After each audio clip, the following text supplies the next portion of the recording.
Now we will go through integrated rate equations. Integrated word is taken from mathematics, from calculus, integral calculus. So students who have mathematics, they would very easily understand this. Those who do not have maths, I'll try to show you the formulas so that it can be easy for you. Here we will be deriving, right, some formulas. So one thing we are familiar with is, before this video lecture we have seen what is rate of reaction, how to determine the rate of reaction using graph. If you remember, we have in the graph where we have concentration versus time, right? We have seen the graph between reactants and time is a curve. We have a curve there, and to get the instantaneous rate of reaction, it was something like this. This was concentration. On x-axis we have concentration, here we have time. So we know that with time the concentration of reactants goes down, and the curve was like this, right? So in order to find the instantaneous rate of reaction, what we did was we draw a tangent, right, like this, and we said that the slope of this tangent, right, the slope of this tangent was the instantaneous rate of reaction. Instantaneous rate was the slope of the tangent. If you want to check this in detail, to know this in detail, you can find my previous video lecture on the rate of reaction and its measurement. So this method of finding the rate of reaction is not convenient and is not accurate always, right? This method is not convenient and accurate always, or most often it's not accurate, right?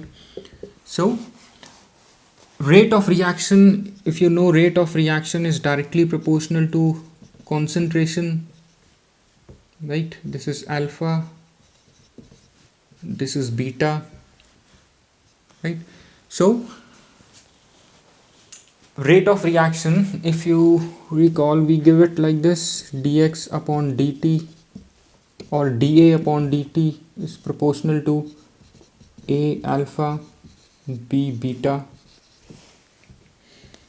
right? So dA upon dt, negative sign shows that the concentration of reactants is decreasing with time, is equals to K A to the power of alpha, then B to the power of beta. And we know that sum of concentration terms of A and B is your order of reaction, right? So from this instantaneous rate of reaction, it is not convenient to find the rate law, right? To find the, it's not convenient to find the rate, right, and the order of reaction. So what we do is this kind of equation. This kind of equation is known as differential equation, right?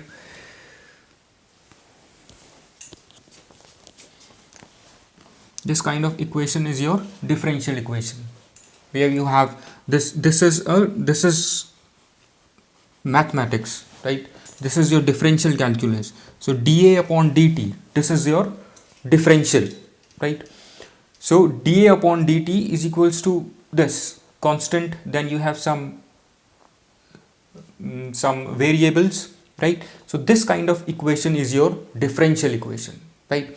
So this differential equation, right, what we would be doing in this derivation is we would be integrating this differential equation, right?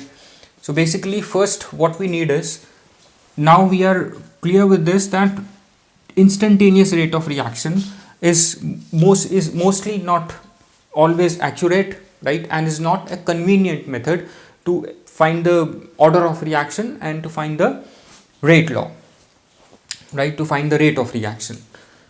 So what we can have now, what we can do is, if we find a relation between concentration and time, if we find an equation that relates concentration of reactants with time, then we can easily find the concentration at any time t, which is your instantaneous rate of reaction, or we can find the concentration of chemical reaction after time t. What would be the concentration of reactants after time t? So if one is known, we can find the other, right? So what we will do, we will be doing this in this derivation is, this is a differential equation. We will integrate this differential equation to get a relationship between concentration and time, right? So using this integrated rate equations, we derive relation between concentration and time, right? This is what our main aim is.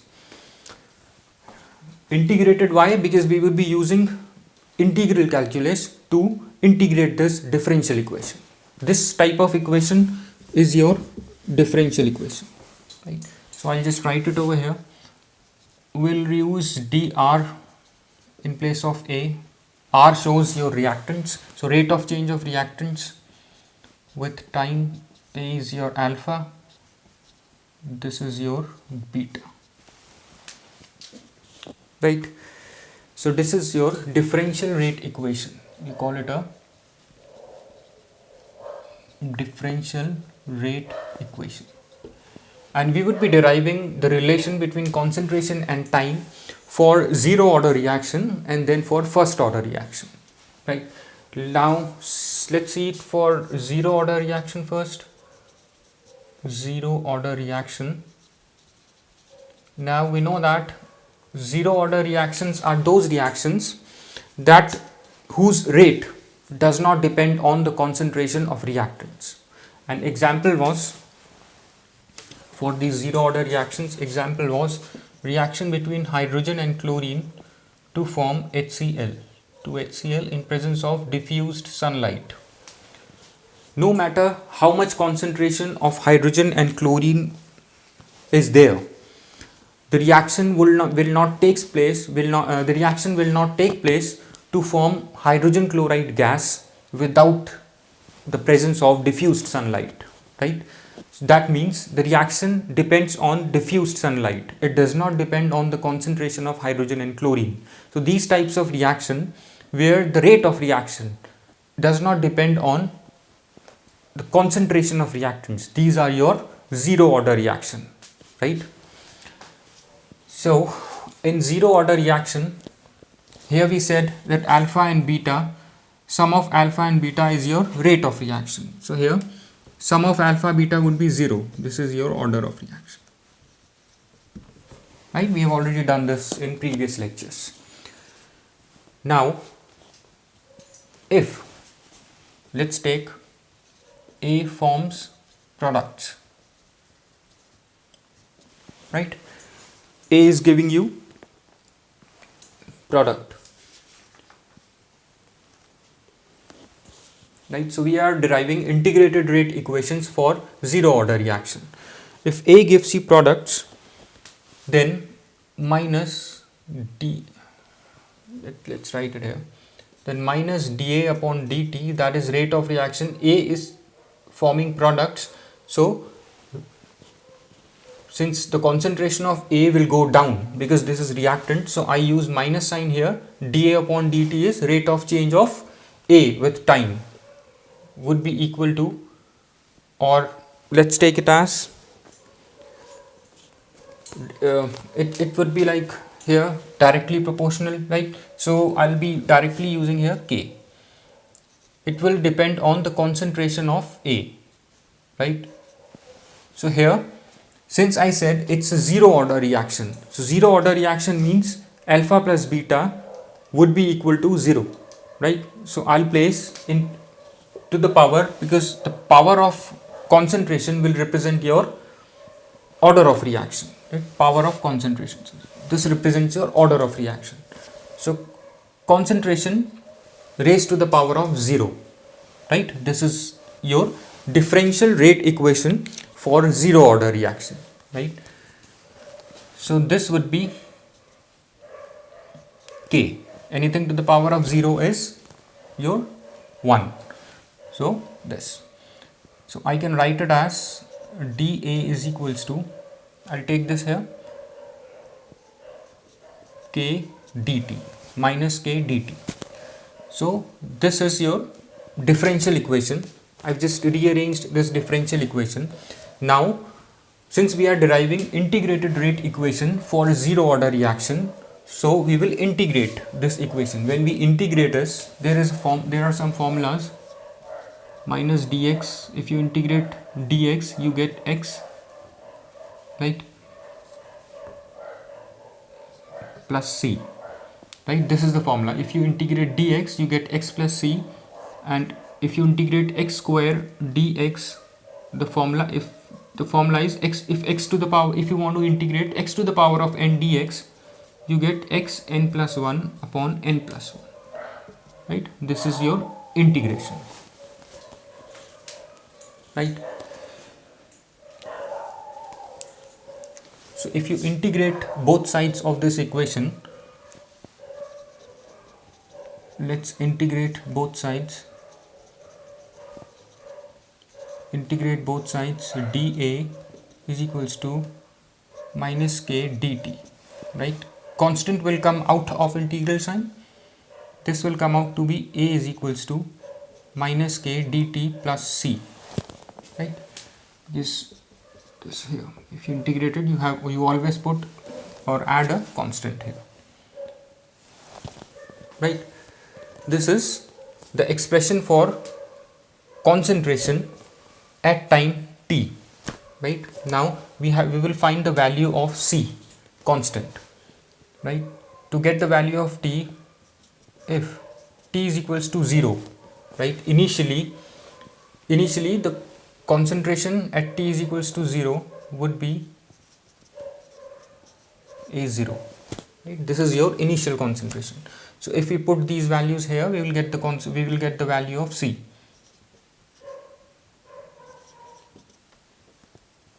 Is equals to t is equals to 0 plus C. So C is equals to this, right? So we'll put the value of C here.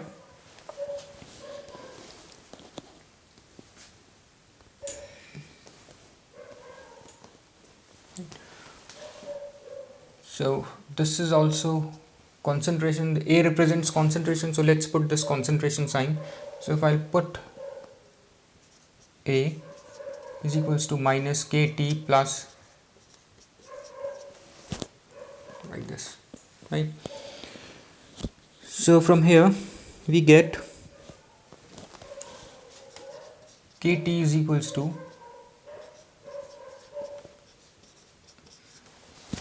right? So from here K is equals to, K would be 1 upon T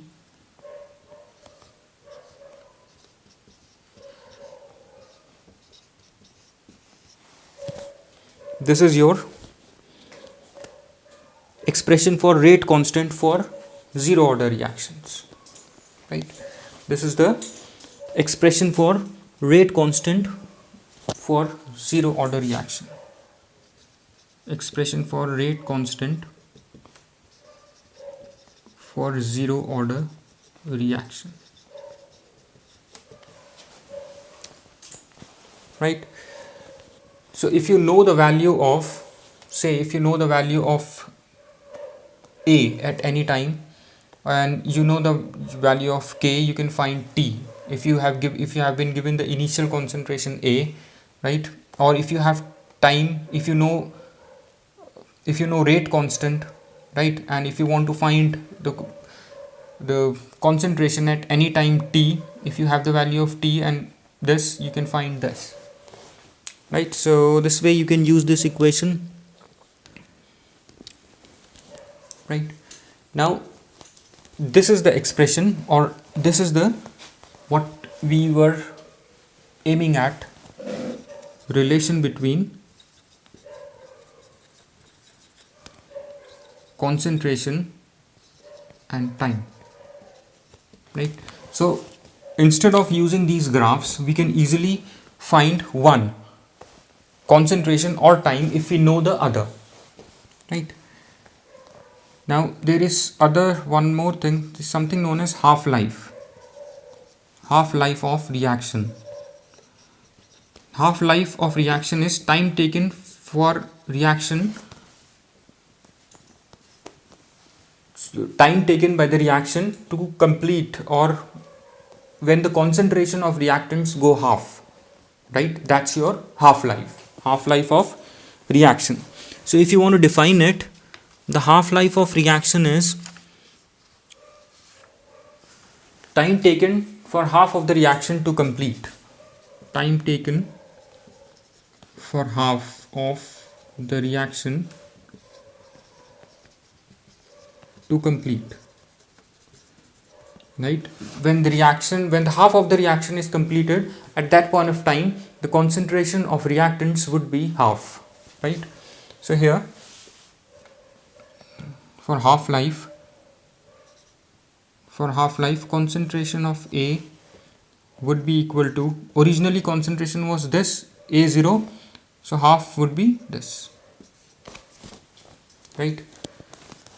So let's find the expression for half-life. So using this expression we will find the relationship between half-life and the concentration. So half would be, let's do it the other way. What we'll be doing is we'll be putting in place of A, we'll mention A0 upon T, right? Because when T half will represent half-life, right? So we'll find half-life in terms of, if I'll take this here and I'll bring K here, T half would be 1 upon K, right? A0 minus A0 upon 2. This would be 1 upon K A0 upon 2, right? T half is equals to A0 upon 2K, right? So that means half-life depends on your initial concentration. A0 is your, where we know that A0, we can take it like this, this represents concentration. A0 is initial concentration, right? So A0 is your initial concentration. So we say half-life depends on initial concentration, right? Now we have some graphs on this. If I draw a graph, we'll just try to draw a graph on this, y is equals to mx plus c, right? Here A0 is variable, right? A0 can vary. Initial concentration with time is decreasing. So here it would be like T half, right?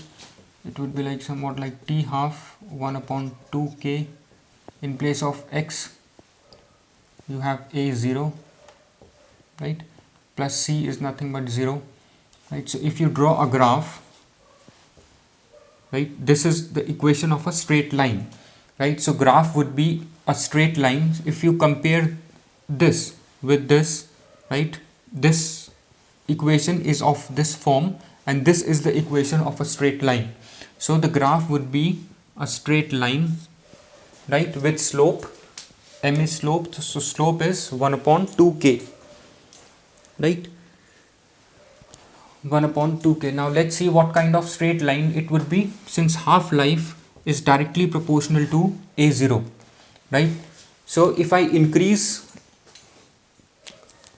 A0, or half life is directly proportional to concentration of reactants, right? More is the concentration of reactant, more is the half life, right? So here we will draw half time will take time on y axis, right? Here we take time and here we will take concentration. So more is K, more is T, right? So as we increase initial concentration, the half life will increase. More is the reactant I take initially, more is the half life. This is what it means. So as we increase the initial concentration, the half life will increase. We get a straight line like this, right? And the slope would be, we compared it with straight line, slope would be 1 upon 2k, right? This is what we will get. Now there is one more graph. Since we said here that the concentration of zero order reaction does not depend on your time. It does not depend on the concentration or the rate of reaction. The rate of reaction does not depend on the concentration, right? Like this. If I take concentration here,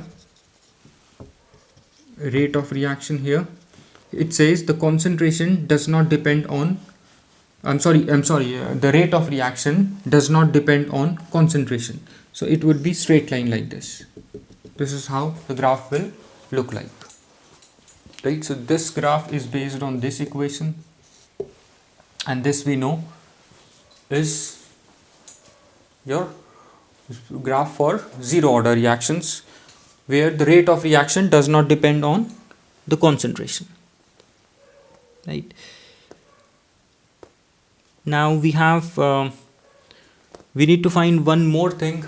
Let's just quickly see the unit of rate constant.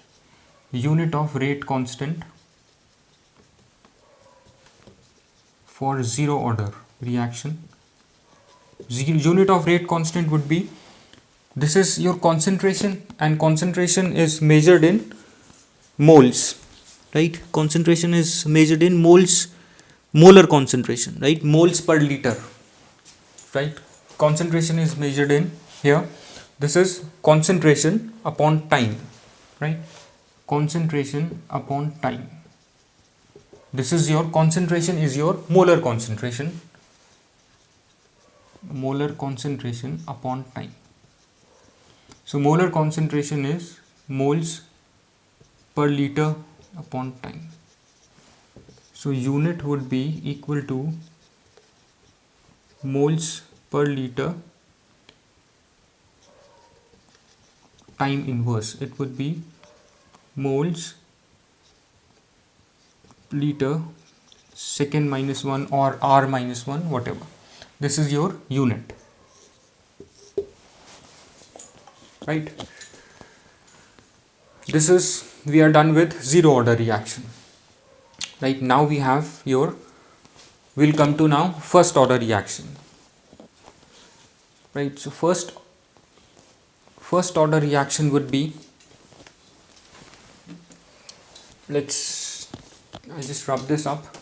Just remember one thing here, that the concentration of the reactants does not depend, the rate of reaction does not depend on the concentration, right? So here I have taken 0. I put 0 here.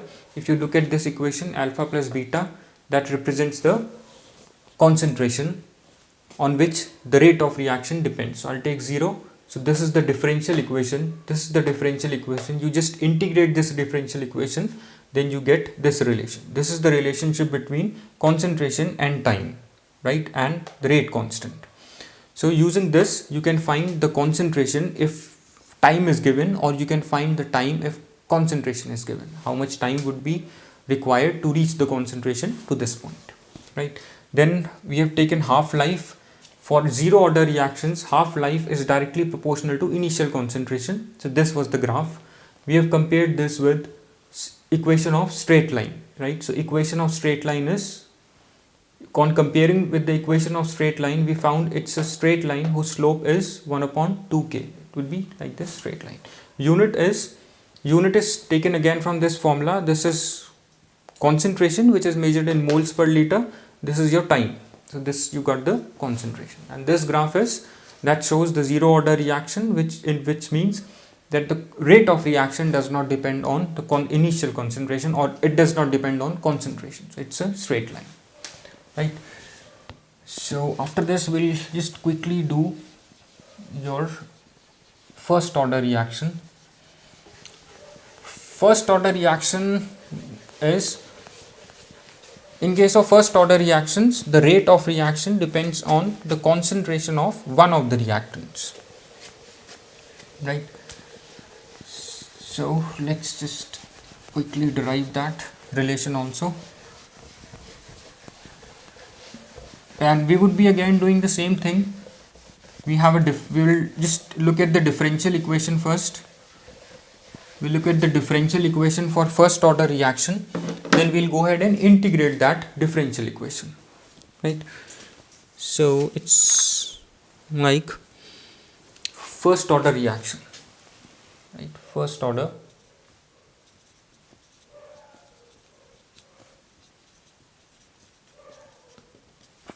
reaction.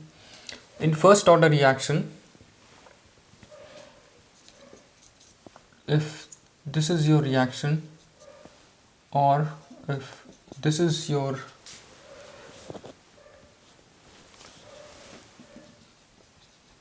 reaction, or if you have A plus B giving you products, right? So here the rate of reaction is directly proportional to concentration of A, because in case of first order reactions, rate of reaction depends on the concentration of one of the reactants, right? Here also rate of reaction is directly proportional to concentration of A. Here rate of reaction is directly proportional to concentration of A or concentration of B. Why I put or? Because we know that the rate of first order reactions depend on one of the reactants, right? Concentration of one of the reactants. So rate of reaction is directly proportional to concentration of one of the reactants, that is A or B, right? First order reaction depends on concentration of only one reactant, right? So now we'll just write the same differential equation and then integrate it. Let the initial concentration be A, right? And after time t, x moles of reactants, right, let's say, have decomposed, right? So after time t, concentration would be, initial was A, after time t x moles have decomposed, so concentration would be A minus x, right? So rate of reaction as per law of mass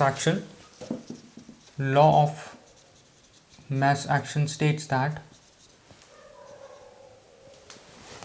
your rate of reaction, that is dx upon dt, is equal to k, right, is directly proportional to reactants, right? Rate of reaction is directly proportional to concentration of reactants, which is at time t it's A minus x, right?